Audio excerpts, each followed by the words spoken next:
दोस्तों, आप सभी का स्वागत है हमारा YouTube चैनल इंग्लिश गुरु जी पर। और आज हम लोग पढ़ने जा रहे हैं पास्ट परफेक्ट टेंस। इसमें हम लोग स्ट्रक्चर को एनालिसिस करेंगे, फिर इसके यूज को समझेंगे और क्या हम लोग गलती करते हैं पास्ट परफेक्ट टेंस में उसको समझेंगे, और फिर इसे स्पोकन में किस तरह से बना सकते हैं। So let's start now. तो आइए देखते हैं यहाँ पे क्या पास्ट परफेक्ट टेंस, इसका स्ट्रक्चर जो है वो क्या है। सब्जेक्ट होता है, हेड होता है, V3 प्लस ऑब्जेक्ट। ठीक है, ये इसका स्ट्रक्चर हो गया। इसका जो हिंदी में इसका जो लास्ट में जो लगा रहता है, पहचान होता है हिंदी में, वो है चुका था, चुकी थी, चुके थे। ये लास्ट में लगा होता है। बात समझ में आ रही है यहाँ पे। ये तो पहचान लिया आपने कि हिंदी में कैसे पहचानेंगे, इंग्लिश में कैसे पहचानेंगे।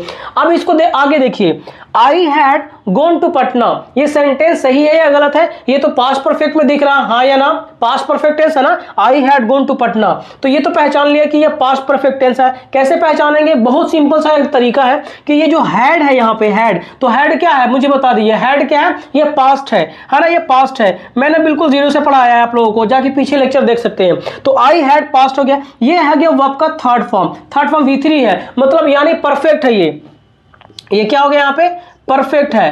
तो I had gone to Patna, इस तो कौन सा टेंस हो गया? ये परफेक्ट टेंस हो गया, लेकिन फिर भी ये गलत है। ठीक है, क्यों गलत है? आइए देखते हैं यहाँ पे। I had gone to Patna, याद रखिए कि अगर कोई एक काम हो वो पास्ट में कंप्लीट होता हो, ठीक है, पास्ट में कोई काम कंप्लीट होता हो और सिंगल एक्शन है, एक काम है, तो वो सिंपल पास्ट टेंस में बनता है, ना कि पास्ट परफेक्ट टेंस में बनता है। बात समझ में आई यहाँ पे? तो मैं पटना जा चुका था, I had gone to Patna is wrong. तो सही क्या है? आई वेंट टू पटना, ये सही होगा, ये राइट होगा।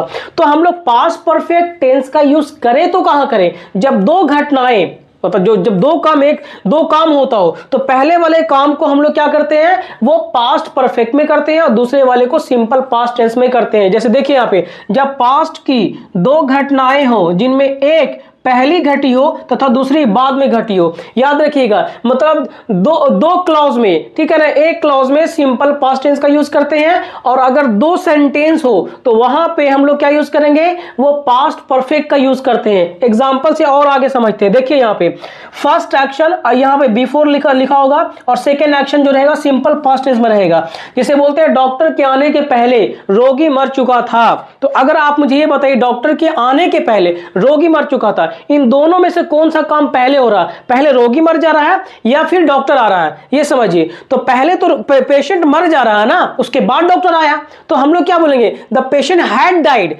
बिफोर द डॉक्टर केम, मतलब डॉक्टर के आने के पहले मरीज जो है वो चला गया, मतलब मर गया। बात समझ में आ रही है यहाँ पे? तो जो काम पहले होगा, उसका एक्शन पहले होगा, उसको पास्ट परफेक्ट में रखेंगे, और जो उसके बाद होगा उसको हम लोग किस में रखेंगे? सिंपल पास्ट टेंस में रखेंगे। ठीक है, बात समझ में आ रही है यहाँ तक? अब हम लोग क्या करते हैं, इसको हम लोग ट्रांसलेशन के मेथड से इसको और अच्छे से समझते हैं। ठीक है, let me erase this board now. आइए एग्जाम्पल को देखते हैं इसके। ठीक है, इसे डॉक्टर के आने के पहले रोगी मर चुका था। तो डॉक्टर के आने के पहले रोगी मर चुका, इन दोनों में से कौन सा काम पहले नंबर पे हो रहा है? एक नंबर पे कौन सा काम हो रहा है? डॉक्टर के आने के पहले रोगी मर चुका था, मतलब डॉक्टर आया भी नहीं और उससे पहले ही क्या हो गया? रोगी मर चुका था। तो ये एक नंबर पे काम हो रहा है ये, और दूसरे नंबर पे ये वाला हो रहा है, हाँ या ना?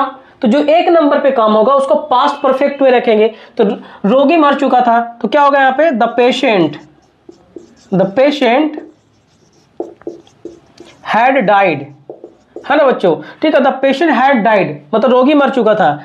कब? डॉक्टर के आने के पहले, बिफोर द डॉक्टर केम। ठीक है, the patient had died before the doctor केम। अगर आप ये बोले मेरे आने से पहले राहुल जा चुका था, मैं आया भी नहीं उससे पहले ही राहुल जा चुका था, तो क्या बोलेंगे यहाँ पे? कैसे बनेगा यहाँ पे? तो Rahul had gone before I came,